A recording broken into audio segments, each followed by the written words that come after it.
మీ business ఏదైనా మీ ఊర్లో promotion చేయాలంటే అది సుమన్ టీవీతోనే సాధ్యం. ఇప్పుడే సంప్రదించండి.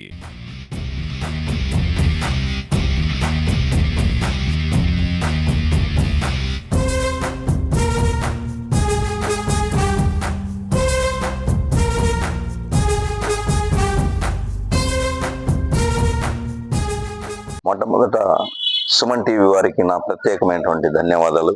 76వ సంవత్సర గణతంత్ర దినోత్సవ శుభాకాంక్షలు. యావత్ భారతదేశానికి సర్వసత్తాక సార్వభౌమిక స్వేచ్ఛాయుత వాయులను పొందినటువంటి రోజు ఈ రోజు.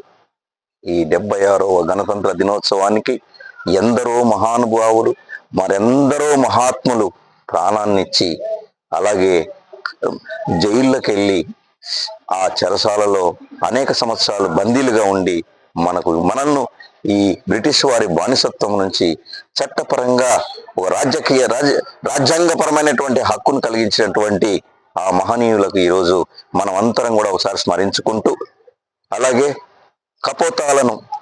శాంతి కపోతాలను వదిలేసినటువంటి రెపరెపలాడేటువంటి ప్రజాస్వామిక పద్ధతులను అవలంబించి పొందినటువంటి రోజు ఈ రోజు. అదేవిధంగా ఒక అశోక చక్రంలో, అలాగే మన రంగురంగుల పింగళి వెంకయ్య గారు చేసినటువంటి పతాకాన్ని బాగా అధికారుల చేత ఈరోజు ఆవిష్కరించబడినటువంటి రోజు.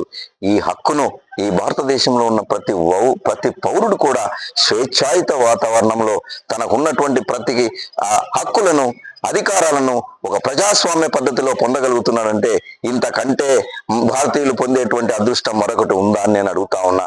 అలాగే ఈ 76వ గణతంత్ర దినోత్సవాన్ని ఒక ఘనమైనటువంటి ఒక భారతదేశాన్ని తీర్చిదిద్దగలిగేటువంటి అనేక రకాలైనటువంటి పథకాలు, అనేక రకాలైనటువంటి ప్రాజెక్టులు, అనేక రకాలైన రవాణా సౌకర్యాలు కలిగించేటువంటి వారి యొక్క మహాత్మా గాంధీ గారి యొక్క స్ఫూర్తిని తీసుకొని ఈ రోజు ముందుకెళ్తున్నటువంటి పరిపాలకులు వారందరికీ కూడా ఈ 76వ సంవత్సర గణతంత్ర దినోత్సవ శుభాకాంక్షలు తెలియజేస్తూ, ఇవాళ గిద్దలూరు శ్రీ ముతుముల అశోకరెడ్డి శాసనసభ్యులు వారి ఆదేశాల మేరకు ప్రతి పాఠశాలలో ఒక కన్నుల పండుగగా ఈ 76వ గణతంత్ర దినోత్సవాన్ని నిర్వహించారు.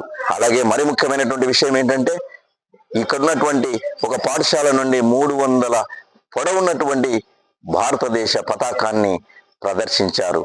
అనేక పాఠశాలలో ఉన్నటువంటి విద్యార్థినులు, ఆయా పాఠశాలలో ఉన్నటువంటి ఉపాధ్యాయేతర సిబ్బంది కూడా ర్యాలీలు నిర్వహించి ఈ ప్రతి భారత పౌరుడికి, ఒక గిద్దలూరు నియోజకవర్గము గిద్దలూరు టౌన్ లో ఉన్నటువంటి ప్రతి ఒక్క పౌరుడికి దీని యొక్క ప్రాముఖ్యతను, ఈ గణతంత్ర ప్రాముఖ్యతను తెలియజేశారు.